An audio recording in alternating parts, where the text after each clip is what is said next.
আরেক ভাই জানতে চেয়েছেন, কেউ যদি কোনো হাদিস সম্পর্কে জানতে পারে তবে সে নিয়মিত পালন করে না, তবে কি অন্য জনকে এই হাদিস সম্পর্কে জানাতে পারবে, নাকি নিজের নিয়মিত পালন করার পর অন্যকে জানাতে হবে?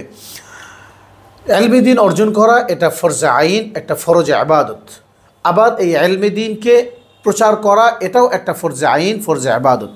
যেমন আল্লাহ রাব্বুল আলামিন বলেছেন, ইকরা বিসমি রাব্বিকাল্লাযী খালাক, তোমরা তোমার রবের নামে পড়ো। দ্বিতীয়ত রাসূলুল্লাহ সাল্লাল্লাহু আলাইহি ওয়াসাল্লাম বলেছেন, তলাবুল ইলমি ফরিয়দাতুন আলা কুল্লি মুসলিম, অতএব ইলমি দ্বীন অর্জন করা ফরজ, এটা একটি কাজ।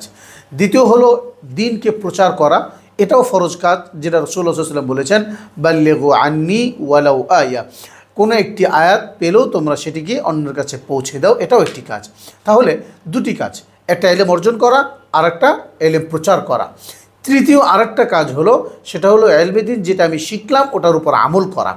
তো আমল করা এটাও কিন্তু একটা গুরুত্বপূর্ণ কাজ। এখন আমি শুধু শিখলাম কিন্তু আমল করলাম না, তাহলে এই শেখার কোনো অর্থ আমার কাছে থাকছে না। সুতরাং শেখার পরে প্রচার করা যেমন কাজ, এর চেয়েও গুরুত্বপূর্ণ কাজ হলো যেটা শিখলাম ওটার উপর আমল করা।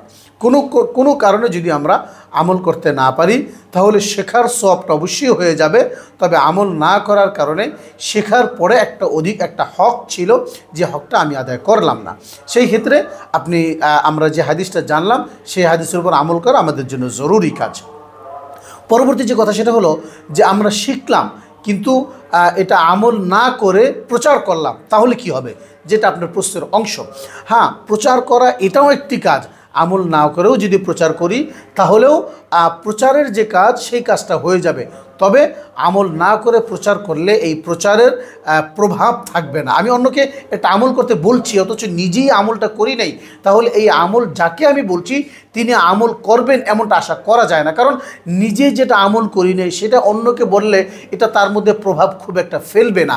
এ কারণেই আল্লাহ রাব্বুল আলামিন সূরা সফের 2 নম্বর আয়াতে স্পষ্ট করে বলেছেন, লিমা তাকুলুনা মা লা তাফআলুন, যে কাজ তোমরা নিজেরা করো না, যে আমল নিজেরা তোমরা করো না, সেই আমল কেন তোমরা অন্যের কাছে পৌঁছাও, অন্যকে বলো।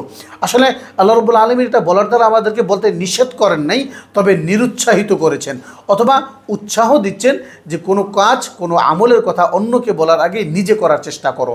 নিজে যখন আমল করে অন্যকে আমল করার কথা বলবা, তখন এই আমলের একটা প্রভাব, এই আমলের একটা ফায়দা বা উপকারিতা পাওয়া যাবে। সুতরাং প্রিয় দর্শক, আপনি যেটা জানতে চেয়েছেন যে নিজে আমল না করে অন্যকে বললে গুনাহ হবে কিনা, গুনাহ হবে না, তবে বলার দ্বারা খুব একটা ফায়দা অর্জিত হবে না। এই জন্য প্রথম কাজ হলো জানা, দ্বিতীয় কাজ হলো মানা, তৃতীয় কাজ হলো অন্যের কাছে প্রচার করা। তবে প্রত্যেকটাকে যদি আলাদা আলাদা করে করা হয়, একটা করা হয়, তবুও প্রত্যেকটার আলাদা আলাদা সওয়াব অর্জন হবে। আমাদের আমল নামে আল্লাহ রাব্বুল আলামিন নেকি দান করবেন।